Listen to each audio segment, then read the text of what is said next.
السلام علیکم ورحمۃ اللہ وبرکاتہ۔ عزیز طلباء، ہم لوگ پڑھ رہے ہیں، یہ کتاب آپ کے سامنے ہے جو معلم الانشاء، اس کا آج الدرس العشرون 20واں لیسن ہے، 20واں سبق ہے، جو کہ نواسخ جملہ کے بارے میں ہے۔ کس کے بارے میں ہے؟ نواسخ جملہ کے بارے میں ہے۔ اور آپ لوگ بتائیے نواسخ جملہ کہتے کسے ہیں؟ نو پڑھ رہے ہو، پڑھ کے آئے ہو، کسے کہتے ہیں؟ بولیے، بتائیے۔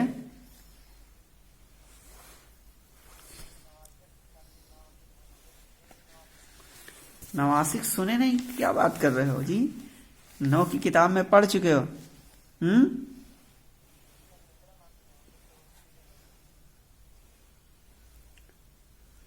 دیکھیے، آپ جملہ اسمیہ تو جانتے ہی ہیں، انہوں نے پہلے بتایا صاحب کتاب نے، یہاں دیکھیے کہ نواسخ جملہ کی بحث تم نے 9 کی کتابوں میں پڑھی ہوگی۔ یہ جملہ اسمیہ پر داخل ہوتے ہیں اور مبتدا اور خبر کا اعراب بدل دیتے ہیں۔ پڑھے ہو کہ نہیں؟ تو نواسخ جملہ یہ کیا ہے؟ جملہ اسمیہ پر بعض قسم کے افعال، جملہ اسمیہ پر بعض قسم کے افعال اور حروف داخل ہوتے ہیں۔ اس وقت کیا ہے؟ مبتدا کو ان کا اسم اور خبر کو ان کی خبر کہتے ہیں۔ یعنی جملہ اسمیہ پر بعض قسم کے افعال آتے ہیں، 9 کی کتاب میں آپ نے پڑھا ہوگا، اور حروف بھی آتے ہیں۔ اس وقت یعنی جب جملہ اسمیہ پر وہ افعال اور حروف آ جاتے ہیں تو اس وقت مبتدا کو ان کا اسم کہہ دیا جاتا ہے اور خبر کو ان کی خبر کہتے ہیں، اور یہ سب نواسخ جملہ کہلاتے ہیں۔ کیا کہلاتے ہیں؟ نواسخ جملہ کہلاتے ہیں۔ اور ان کی کتنی قسمیں ہیں بتائیے؟ 5 قسمیں ہیں۔ آپ نے پڑھا ہوگا وہاں 9 میں، ایک تو افعال ناقصہ ہے، افعال مقاربہ ہے، حروف مشبہ و فعل ہے، ماولا مشابہ بلیسا ہے، اور لائے نفی جنس ہے۔ یہ پڑھا ہے آپ لوگوں نے اولا ہی سے، ٹھیک ہے؟ اب انہی کے بارے میں سب کے الگ الگ بحث کریں گے۔ بعض کتابوں میں آپ پڑھا ہوگا ان کو نواسخ کہتے کیوں ہیں، کیا وجہ ہے، ان کو بتائیے۔ 9 میں یاد ہے کسی کو؟ بتائے ان کو نواسخ کیوں کہتے ہیں؟ بولیے۔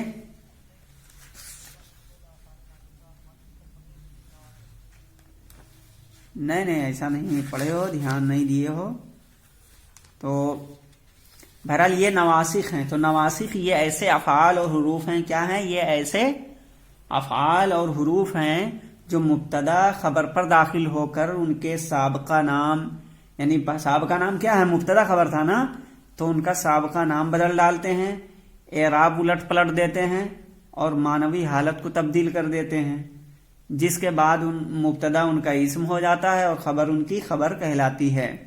اور ان کی تعداد جیسا کہ ابھی میں نے بتایا 5 ہیں۔ افعال ناقصہ ایک ہو گیا، یعنی افعال ناقصہ کانا، سارا وغیرہ، یہ جب مبتدا پر آتے ہیں تو کیا کرتے ہیں؟ مبتدا کو رفع دے دیتے ہیں اور خبر کو، بولیے، نصب دے دیتے ہیں۔ ہاں تو دیکھو وہاں حالانکہ مبتدا خبر دونوں مرفوع تھے، کیا تھے؟ مرفوع تھے، اور ان کا نام مبتدا خبر تھا، لیکن جب کانا آ گیا اس پہ تو اب یہ مبتدا کانا کا اسم کہلائے گا اور خبر جو ہے کانا کی خبر کہلائے گی۔ تو یہی سب نواسخ، یعنی ان کے اندر وہ چیز یہ منسوخ کر دیتے ہیں۔ نواسخ یعنی جملے کو منسوخ کرنے والے، ٹھیک ہے؟ یعنی اس سے پہلے جو ان پہ قاعدہ لاگو ہو رہا تھا، یعنی مبتدا خبر کیا ہے؟ مرفوع ہوتے ہیں، تو اس قاعدے کو یہ منسوخ کر رہے ہیں آ کر کے۔ اور بہت ساری چیزیں ہیں جس کی وجہ سے ان کو نواسخ کا نام دیا جاتا ہے، ٹھیک ہے؟ تو ان کو کیا کہتے ہیں؟ نواسخ کہتے ہیں۔ اور اس میں جو یہ بحث کریں گے وہ کس کے بارے میں کریں گے؟ حروف مشبہ و فعل کے بارے میں سب سے پہلے کریں گے۔ تو اب دیکھیے اپنی کتاب، نواسخ جملہ کی بحث تم نے 9 کی کتابوں میں پڑھی ہوگی۔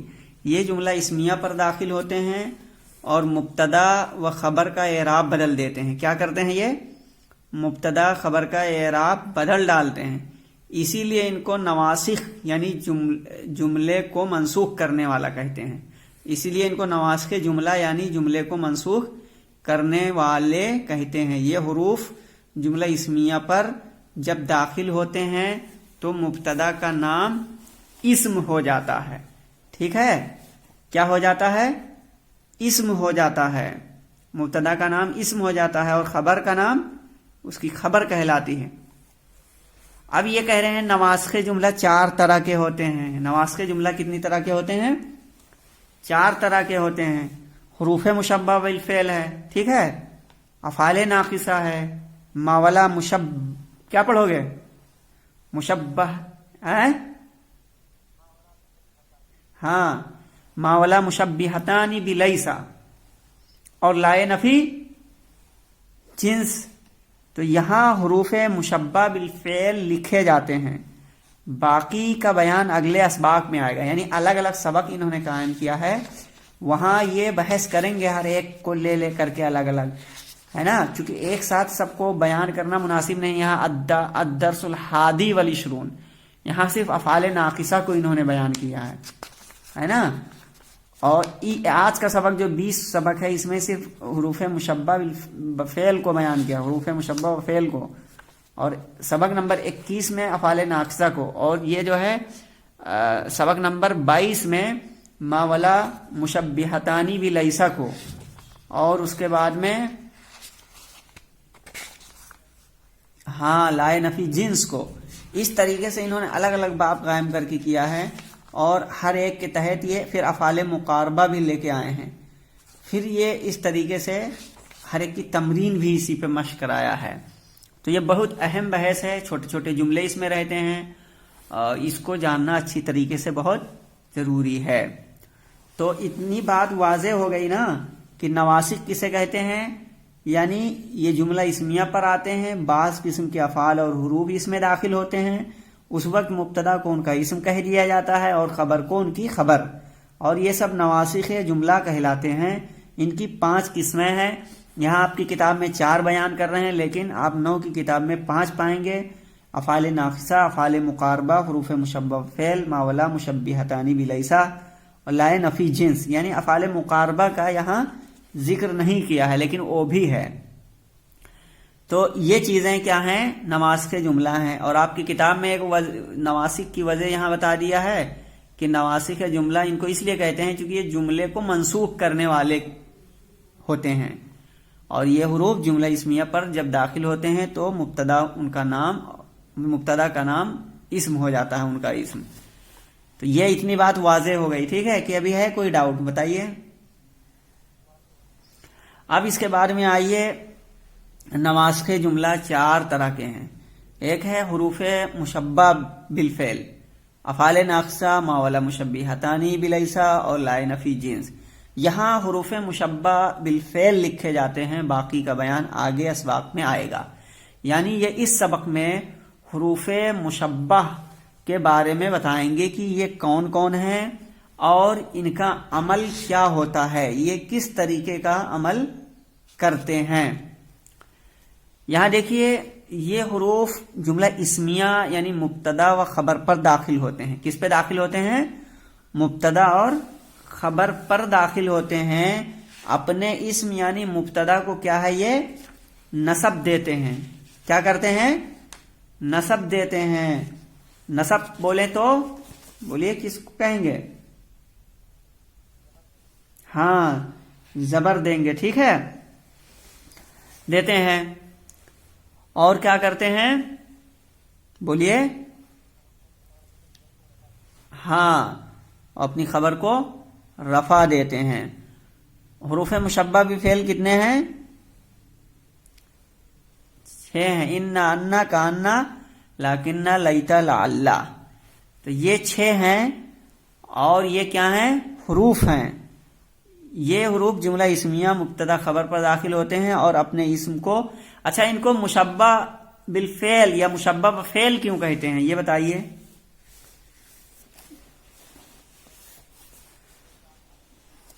کیا کرتے ہیں؟ فعل کا جیسا عمل کرتے ہیں. ہاں تو ان کو اس لیے کہتے ہیں حروف مشبہ و فعل. یہ 6 ہیں: انا، انا، کانا، لاکنہ، لیتا، لعلہ. ٹھیک ہے، یہ حروف ہیں چونکہ فعل کی طرح یہ ثلاثی، رباعی اور خماسی ہیں. فعل کی طرح یہ ثلاثی، رباعی، خماسی ہیں. دیکھیں انا میں کیا ہیں، کتنے ہیں بتاؤ حرف؟ 3 ہے، ثلاثی ہو گیا. انا میں بھی ثلاثی. کانا کتنا ہے؟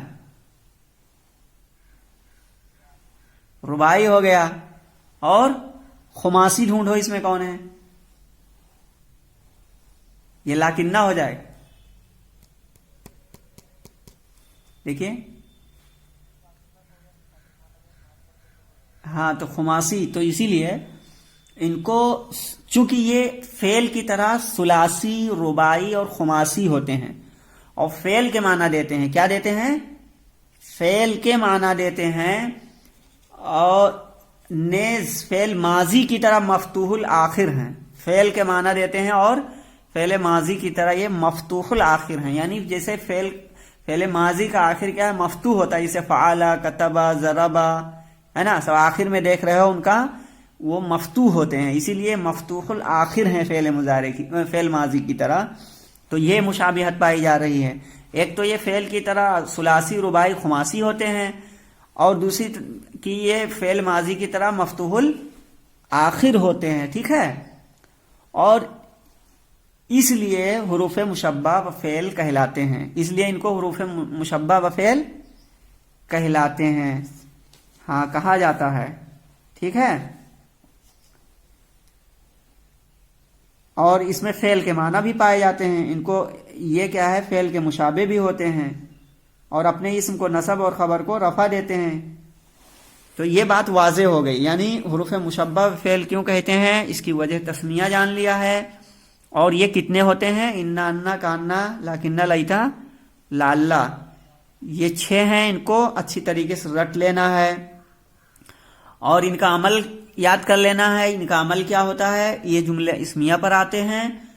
یعنی جملہ اسمیہ بولے تو مبتدا خبر پر. ٹھیک ہے، اور اپنے اسم یعنی مبتدا کو نصب دے دیتے ہیں، خبر اپنے حال پر مرفوع ہی باقی رہتی ہے. ان کو مشبہ بالفعل اس لیے کہتے ہیں کہ فعل کی طرح یہ بھی ایک اسم یعنی مبتدا کو نصب اور دوسرے اسم یعنی خبر کو رفع دیتے ہیں.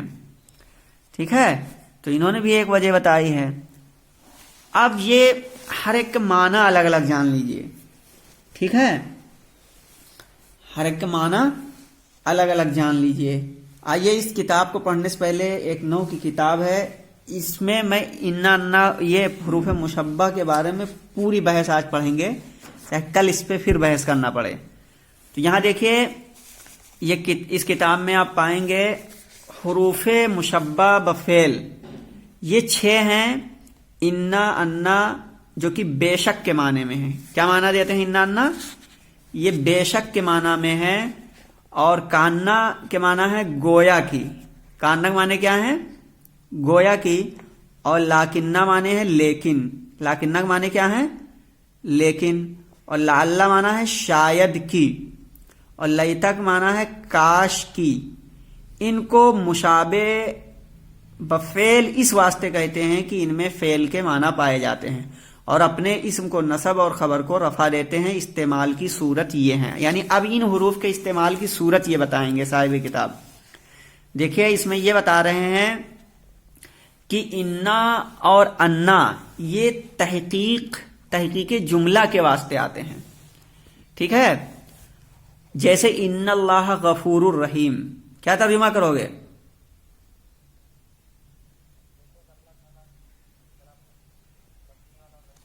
ہاں ٹھیک ہے، بے شک اللہ بخشنے والا مہربان ہے. بلغنی انا زیدن قائم، مجھے معلوم ہوا کہ زید کھڑا ہے. بلغنی مجھے معلوم ہوا انا زیدن قائم کی زید کھڑا ہے. یعنی انا جب بیچ میں آئے، دونوں انا انا دونوں معنی بے شک کے ہوتے ہیں، تحقیق کی ہے نا. لیکن انا شروع میں آئے تو بے شک، یقیناً، واقعی اس طرح ترجمہ کرتے ہیں کہ نہیں. اور بیچ میں آئے تو کی کے معنی میں ہو جاتا ہے. جیسے یہاں دیکھیے بلغنی ان زیدن قائم، مجھے معلوم ہوا کہ زید کھڑا ہے. تو یہ استعمال جان لیے. اور کاننا واسطے تشبیہ کے یعنی تشبیہ دینے کے لیے آتا ہے. جیسے نازکی اس کے لب کی کیا کہیے پنکھڑی گلاب کی. ایک شعر پڑھا ہوگا بلاغہ میں, ٹھیک ہے. تو اس میں شاعر اپنے محبوبہ کے ہونٹ کی تشبیہ دے رہا ہے گلاب کی پتی سے, ٹھیک ہے. تو یہ تشبیہ کے لیے آتا کاننا. جیسے کان زیدن اسد, زید گویا شیر ہے, ٹھیک ہے. زید گویا شیر ہے, تشبیہ دے رہا ہے زید کو شیر سے. تو کاننا تشبیہ دینے کے لیے آتا ہے. اور اس کے بعد میں ہے لاکنہ, یہ واسطے استدراک کے یعنی سابق مضمون جملہ کے وہم کو دور کرتا ہے. یعنی جملہ پیچیدہ ہے تو اس کے وہم کو دور کرنے کے لیے آتا ہے. جیسے مثال ہے زیدن, یہاں پہ دیکھیے قام زیدن لاکن عمرن جالسن, یعنی زید کھڑا ہے. اب امر کے بارے میں لیکن امر بیٹھا ہے. یعنی پہلے جملے میں کیا ہے کہ زید کھڑا ہے اور دوسرے میں امر بیٹھا ہے. تو استدراک یعنی سابق مضمون جملہ میں, سابق جملہ میں جو ایک شک پایا جا سکتا تھا وہ کیا ہے, یہاں لاکنہ کے ذریعے دور کر دیا گیا کہ زید تو کھڑا ہے لیکن امر بیٹھا ہے. مگر امر بیٹھا تو پہلے والے یعنی کاما کے ذریعے جو شبہ پیدا ہو سکتا تھا وہ لاکنہ لا کر کے امر کے سلسلے میں دور کر دیا ہے. تو قام زید لاکن عمرن جالسن, زید کھڑا ہے لیکن امر بیٹھا ہے, مگر امر بیٹھا ہے. لیتا کے معنی ہوتے ہیں واسطے تمنا کے لیے آتا ہے. یہ کیا ہے, لیتا واسطے تمنا کے لیے آتا ہے. جیسے آرزو کرنا, ایک چیز کی خواہ, کیا ہے, ایک چیز کی خواہش ہو سکتی ہو. جیسے لیت زیدن قائم, کاش زید کھڑا ہوتا, کاش زید کھڑا ہوتا. خواہ نہ ہو سکتی ہو یعنی تمنا پوری ہو سکتی ہو, خواہ نہ پوری ہو سکتی ہو. تو لیت الشباب راجعون, کاش جوانی پھر آتی, ہے نا. تو وہی کہنا ہے کہ لیتا واسطے تمنا کے آتا ہے یعنی آرزو کرنے کے لیے. جیسے آرزو کرنا ایک چیز کی خواہ ہو سکتی ہو. جیسے لیتا زیدن قائم, کاش زید کھڑا ہوتا. تو زید کھڑے ہونے کی ایک تمنا یہ ہو سکتی ہے یعنی زید کھڑا ہو سکتا ہے, لیکن ایسی آرزو کرنا خواہ وہ نہ ہو سکتی ہو. جیسے لیت الشباب راجعون, کاش جوانی پھر آتی. تو جوانی تو واپس آ نہیں سکتی, زید کے کھڑے ہونے کے امکان ہو سکتا ہے لیکن جوانی واپس نہیں آ سکتی, لیکن آرزو کر رہا ہے. تو وہی کہہ رہے ہیں لیتا یہ آرزو کے لیے آئے گا, چاہے وہ آرزو پوری ہونے والی ہو یا پوری ہونے والی نہ ہو. اب اس کے بعد میں لعلہ کے بارے میں بتائیں. لعلہ واسطے رجا یعنی ممکن الحصول آرزو کے لیے آتا ہے. لعلہ کے ذریعے آپ ایسی آرزو کریں گے جس سے وہ حاصل ہو سکے, ایسا نہیں کریں گے کہ حاصل نہ ہونے والی. جیسے لعل الساعۃ قریب, شاید قیامت قریب ہو. تو واقعی میں قیامت ایک نہ ایک دن آئے گی.